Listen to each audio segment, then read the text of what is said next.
Senator Rand Paul, thank you so much for being with us today, coming to the Babylon Bee and talking to us today. It's a real privilege to have you. So, I've always really wanted to be on the really fake news. There's a lot of fake news, but I hear you guys are the fakest of the fake news. but you can trust us, though.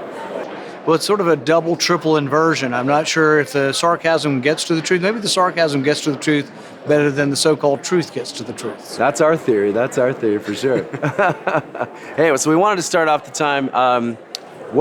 What brand of curling iron do you use? That's the first. I usually stick metal into like an electric socket and just see what happens.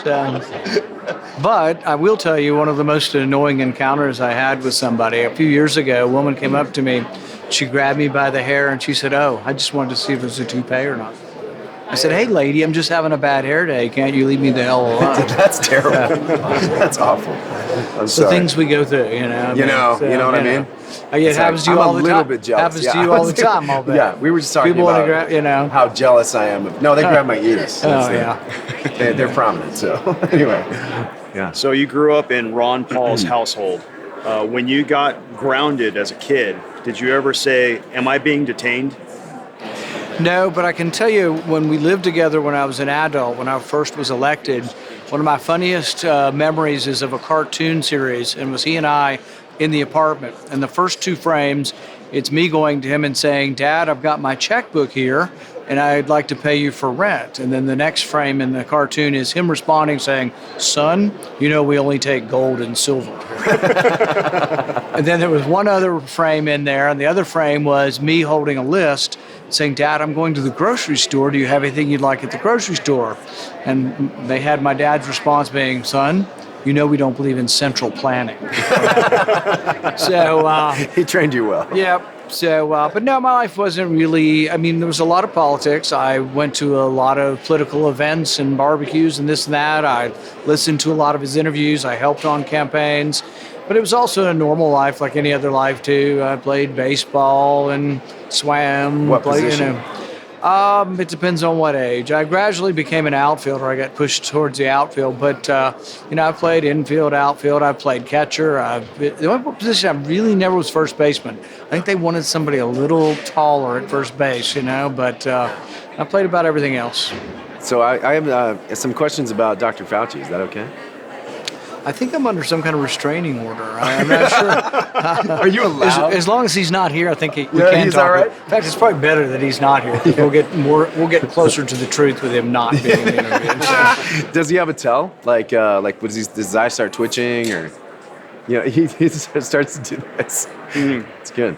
So you're a doctor. Who is a better doctor? Dr. Fauci, Dr. Jill Biden, or Dr. Mario? Well, Mario would be right up there, I would think. But it's hard to judge Dr. Fauci because he really has seen very few patients, would be my guess, in his career. I mean, most of his has been government medicine. The problem we have also is that the people who tend to gravitate to government medicine tend to be people who believe government's the solution, not the problem. And so I don't think he's ever seen a problem where he didn't figure there wasn't a solution.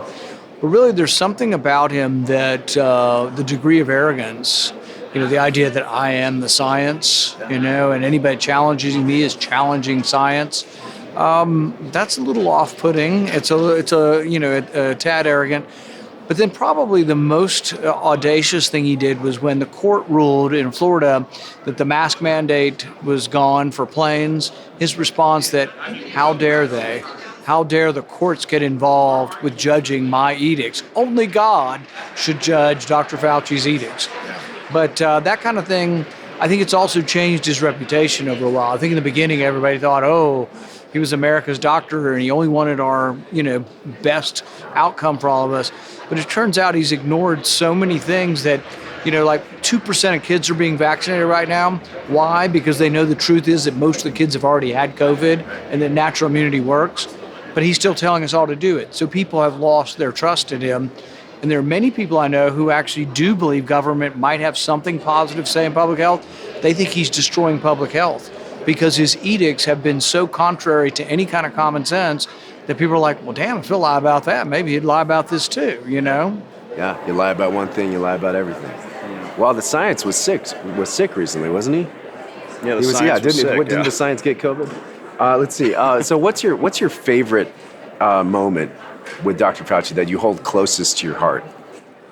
You know, I don't really relish, I really don't. I don't go in there looking for spoiling for a fight, as they say. I go into it looking for some semblance of the truth. The last time we came together, I wanted to know, they're advising your kid get a booster, a third vaccine. I said, well, all right, is there evidence that this will keep my kid out of the hospital or keep my kid from dying? And it's like, well, no. I said, well, why did they approve it? Which I already knew the answer. If you give the vaccine, the kid makes antibodies. And it's like, well, I can give your kid 200 vaccines and he'll make antibodies every time. Doesn't mean your kid needed to be vaccinated, particularly if he already had COVID. So I don't know. I think he knows he's being dishonest with us, or he's dissembling, as might be a better way of putting it. But he does it because he believes that mankind isn't very smart, and the really smart elite few need to make these decisions.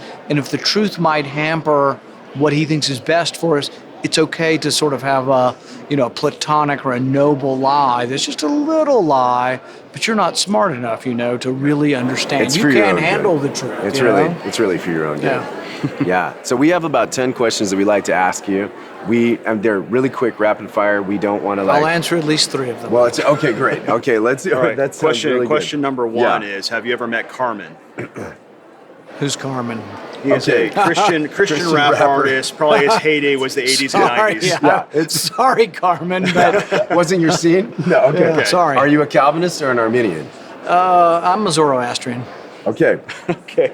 If you could add any one book to the Bible, what would it be? Let's see. The Brothers Karamazov. That's good. Cigars or pipes? Cigars. Any 3 people, living or dead, who do you choose to hang out with? What if we're uncertain whether they're living or dead? Is that... Well, let's just assume that if they're dead, That's you my bring final it answer. back to life. Yeah, that's your final answer. Okay. Okay, final answer. First thing as president, what do you do? Dismiss everyone working for government and start over. That's a good answer. Whiskey or beer? Bourbon. Bourbon. What kind of question is that to ask somebody from Kentucky? Yeah, you're from Kentucky. This is the last interview I'm ever. Yeah. We should have thought this through. We should have thought this through. Dadgum. All right, you know what? We're going to cut our 10 questions short, and I'm going to ask you the final one, most important one. You know who we are. We're a Christian satire site. So, do you receive Jesus as your personal Lord and Savior? I don't. What side are you again? I am a Christian. Yes, You are a absolutely. Christian. Good. Oh, that's awesome. That's good. We got him. All right, that's good. Yeah. All right. Thank you so much for your time. We really appreciate it. Thank you. I think Really you guys do a great appreciate job. Thank We're you. big fans. Thank you. We really appreciate you. All right. Thanks, guys. Thanks for standing up for us. Absolutely. All right. Thank you very much. Thank you so much. Have a great day. Thank you. Cool.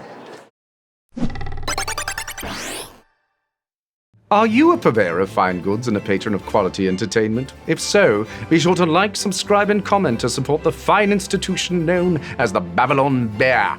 And if you don't subscribe, you must be one of those unfortunates who can't even afford an in-house sommelier.